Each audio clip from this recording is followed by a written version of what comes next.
thank you for inviting me to this very interesting webinar, and congratulations to all the speakers so far. It has been really good presentations and very interesting everything. So today I'm going to talk about a concrete disinfection process named UVC LED, which is disinfection by ultraviolet technology, but using light emitting diodes. So that's the title of my presentation. So let me introduce a little bit. Well, first of all, as you said, I work at Eurecat, which is a technological center, and we've been involved in water treatment technologies in many projects. And water disinfection is always a topic, an important topic when talking about water treatment. In fact, disinfection is one of the most important processes in drinking water treatment, and that's because mostly 600,000 people die annually due to not enough quality of the drinking water, mostly children under 5 years. So 2 billion people around the world use a source of contaminated water. And as you all know, contaminated water can carry diseases such as diarrhea, cholera, dysentery, etc.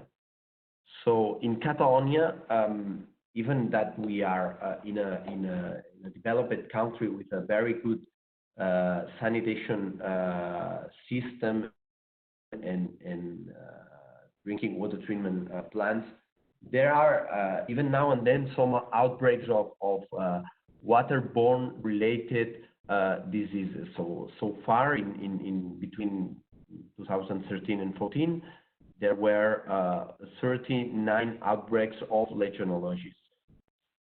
And just well, you cannot that's not that you cannot see that very well, but just to summarize, water disinfection is one of the most technological breakthroughs of all time, together with vaccines and antibiotics, if we think in terms of saved lives.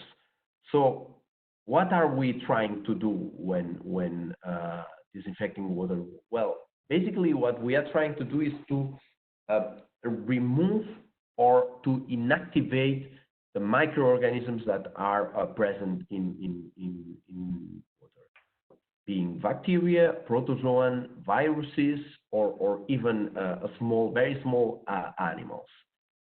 So because this kind of microorganisms are the origin of the most common and widespread health risk associated with water consumption.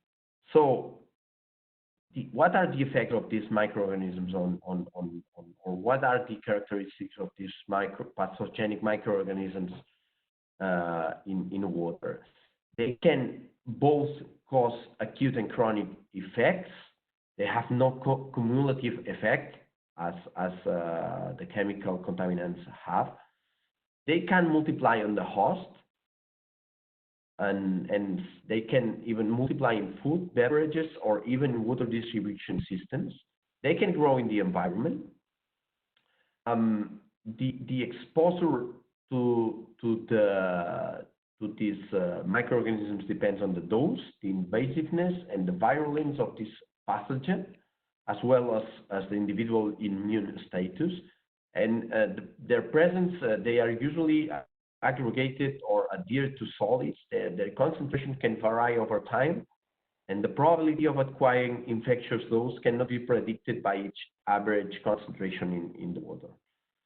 So that's what we are dealing with, and so far the most widespread disinfection technology for drinking water systems is the chlorine-based disinfectants, but they have some drawbacks, such as the formation of disinfection by products and the risk associated to its management.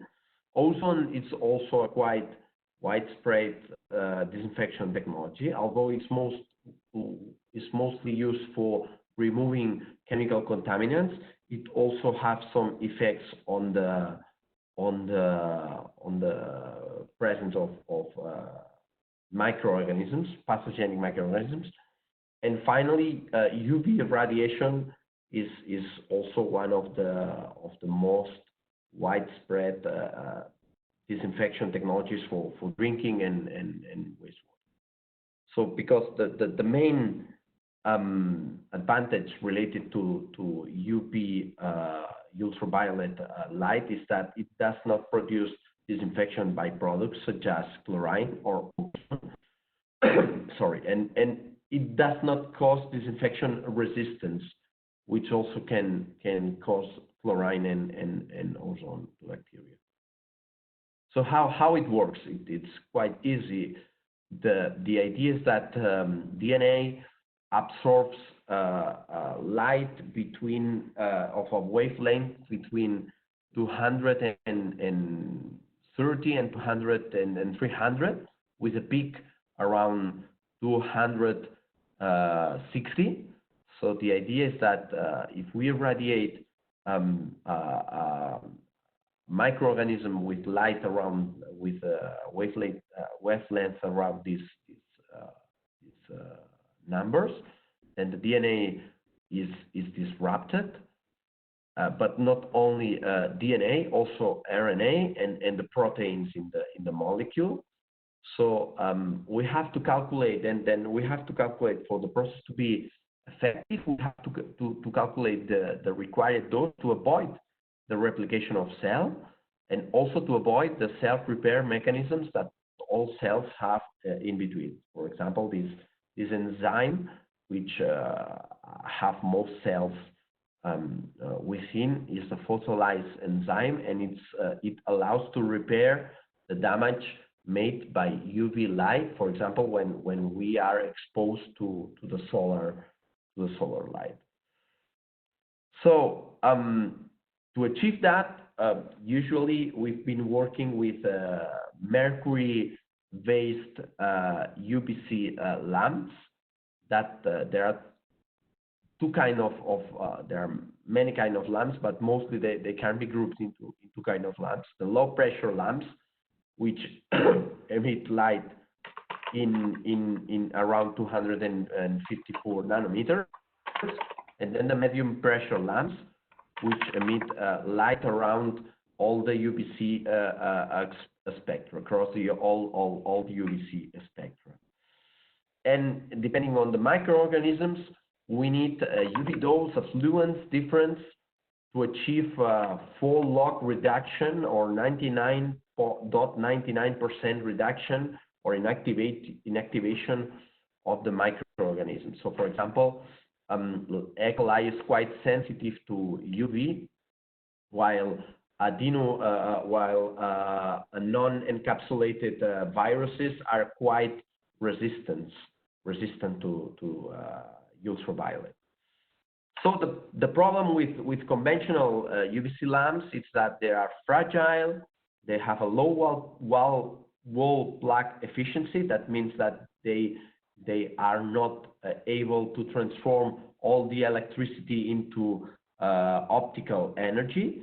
They are made of mercury. They contain mercury, which is a high contaminant element, and all the products manufactured with it are not banned, but are becoming prohibited in over the years, and they have a relatively short lifetime, around 10,000 hours of lifetime, which is which means that within 1 year in a drinking water treatment plant, the lamps should be replaced. So, for example, here you can see an experiment, not an experiment, a test that we are doing currently in Eurecat facilities. We are working with a company that has developed a system to sterilize respirators, face masks, to avoid, to allow the reuse of them, which is especially the current times, which is something that is very, very important to fight the current coronavirus pandemic. So UV light is a very good system for disinfection, but as said, has these disadvantages. So light emitting diodes can be are an emerging technology for water and wastewater disinfection, and compared to traditional mercury vapor lamps, they have an enormous potential. They are smaller, lighter, and less fragile. They are mercury free. They can be turned on and off almost instantaneously. They have a compact size, so you can combine different wavelengths to optimize pathogen inactivation. They have a very low power consumption, and they are expected to reach a wall plug efficiency of 75%, and the potential in a lifetime longer than 100,000 hours.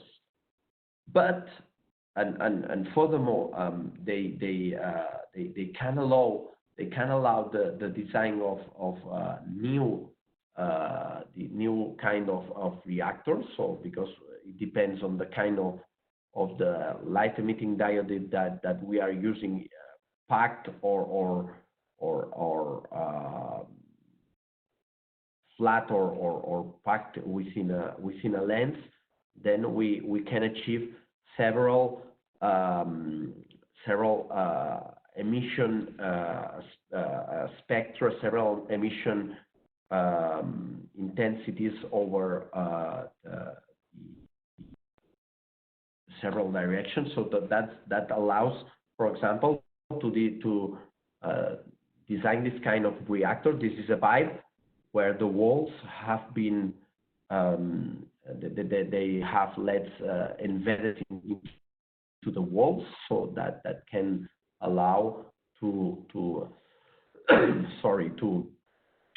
a better reach, a better achievement of disinfection and reach, and the UV light photons can reach all the parts of the water equally, or you can even have this very small reactor, such as this one, which I will talk about later on.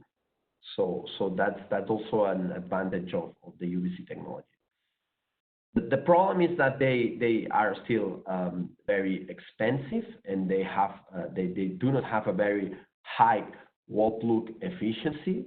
So here in this chart, you can see how the visible LEDs have been evolved in the past. So we've moved from a very low wall plug efficiency into very high efficiency, and the total cost has decreased significantly in the past decades. So we have achieved nearly a decrease, a tenfold decrease each decade in the cost per lumen, and an increase of 20-fold each decade of the flux per lamp. So we are expecting to see this in the UVC LED technology. So you see how the first UVC LEDs had a very low total power per lamp and a very low efficiency, and currently we are reaching efficiencies similar to the UVC mercury lamps, and that's expected to increase in the future. Here another chart. There are some manufacturers that have achieved an efficiencies up to 20%, and the total power has been per lamp has also been increased in the past, and the price has decreased a lot, more than tenfold in just 2 decades. So we've moved from more than $1,000 per milliwatt Currently, we are around, this is I checked yesterday, and Claron, one of UVC LEDs manufacturer, provides LEDs below 0.25 cents per milliwatt, but we are still far from the current UV mercury lamp technology. So here you can see where a commercial lamp, which you can, all of you could buy from Amazon, will fall, which is around $0.002 per milliwatt. This is the lamp with from a very good manufacturer. So in terms of cost, we are still far from the current UVC lamp, and that's why the current applications are limited to domestic household equipment. That means very small equipment that you can put in the sink, under the sink, or in the faucet, and then you can further disinfect the water. So when compared to conventional UVC-based mercury lamps, you can see that the reactors, the LED UVC-based reactors are quite the cost is quite similar, or at least the order of magnitude. But the main advantage is that probably you won't have to replace the lamps. So the manufacturers claim that they provide total savings higher than the conventional mercury reactors. Other applications, so that's, for example, other existing applications, a laboratory, a very high quality water treatment system for laboratory grade water production, which has a UVC LED embedded within, which allows for an extra disinfection. There's also systems for biofouling control. For example, this is for a conductivity proof, which includes a UVC LED, which prevents the biofouling in these proofs, in these electrodes. And we also have some water quality sensors, which have replaced the conventional UVC source from a mercury lamp with a light emitting diode. So they've been able to miniaturize the systems. So the challenges ahead are that we need to increase the technology needs to increase the output power of the UVC LED, so we can design reactors and systems able to reach the same disinfection power as low pressure mercury lamps. We should also increase the wall plug efficiency, currently from 20% to 75%, to make the technology commercially feasible for a massive drinking water disinfection.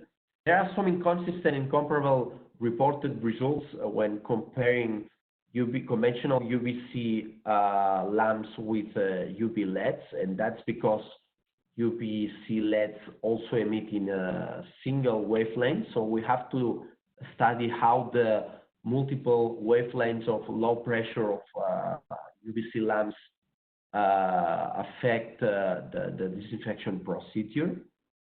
We need also to study the impact of multiple wavelengths and pulse illumination of UV LEDs into the disinfection capability.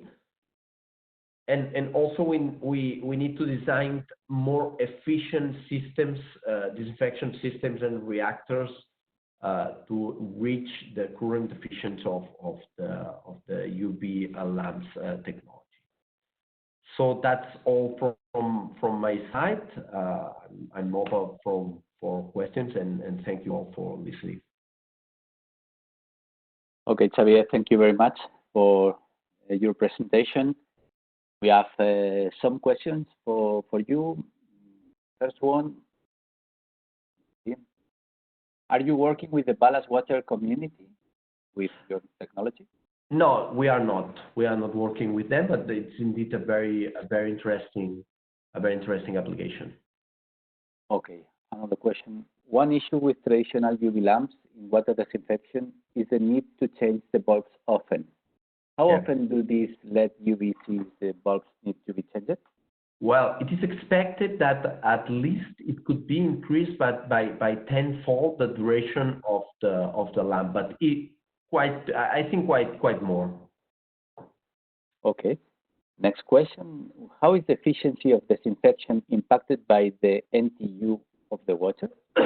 Yeah, the turbidity of the water impacts quite negatively in the disinfection by ultraviolet light. So that means that for this technology to work, you should filter the water previously, or at least apply a treatment to remove all the suspended particles. Okay. Alicia says, hi Xavier, thanks for your presentation. I have a doubt on the scaling up of these UVC LED systems. Despite the wide variety of advantages that they present, the light penetration depth is significantly lower in relation to HE lamps, only 1 centimeter if I recall correctly. Do you think that UVC LED could be applied in wastewater treatment plants or tertiary treatment? Yes, I think so. If we manage to design better reactors and to achieve higher power outputs in full lamp in LEDs. I mean, the technology, the mechanism is exactly the same. The problem is that the LED lamps do not have enough power to penetrate a lot within the bulk water. So yes, I think that in the future we'll see that. Okay. Gorka says, how efficient is UV disinfection compared to chlorine derivatives and ozone? He says these ones can be efficiently applied in a really broad range of pathogens. Is your aim to substitute them, chlorine and ozone, or to expand the current use of UV as a complementary technology? Well, actually, the UV is used for disinfection for a wide range of pathogens. It's currently used for that. And we do not expect to, I mean, the idea is that they are complementary technologies. For example, chlorine has some advantages, such as the presence of a residual disinfection effect, and UV has other advantages, such as they have a very high disinfection power for specific microorganisms. So yes, I think that UV LED will be applied for a wide range of pathogens. Okay. Rosa Maria says, you indicate applications for domestic and lab uses. Any industrial hospitals? Not to my knowledge, but I think that in the future we'll see some applications in those fields. Mm-hmm. For disinfection, I'm talking. Okay. From disinfection. For other applications, there are definitely UVC LEDs have been definitely applied. Yes. Next question. Is there any special requirement regarding safety if the light is used in free space, not inside the pipe or housing? It's the same safety requirements as UV, as conventional UV light from a mercury lamp. I mean, you cannot be directly exposed to the light, and then you have to wear a special glasses and equipment if directly exposed. Okay. Next question comes from Victor Bernardo. As UVC LEDs are decreasing their intensity with their use, how do you manage the monitorization of the amount of power emitted by any device with UVC LEDs to ensure a proper disinfection? Thank you. It's the same. That's exactly the same with the UVC lamps. I mean, their power decrease over time. So you need to monitor the presence of pathogens in your product water, and also periodically, and also it would be interesting to include some measures of the actual power that is reaching the water. So some kind of devices within the reactors to measure the actual power that reaches the water. Mm-hmm. Okay, and the last question, when placed in a swimming pool, how complex is the housing design? How to deal with the high IPCL requirements, replacement, and glass transparency? Well, I'm not sure about that because I've not seen applications to UVC pools, but that could be a potential application. And the requirement is the same or even easier than UVC lamps, because a LED, as you know, can be packed and can be easily isolated from the environment. So I presume that should be easier to develop lamps for pools. Again, if the appropriate materials should be used, and for example, conventional plastics, conventional glass, and some plastics doesn't allow UV light doesn't transmit UV light. So that means that some UV transparent materials should be used there. Okay, then all questions are finished. Thank you very much, Xavier, for the high level of your presentation too. I think it was very clear. Thanks to you all for attending this webinar.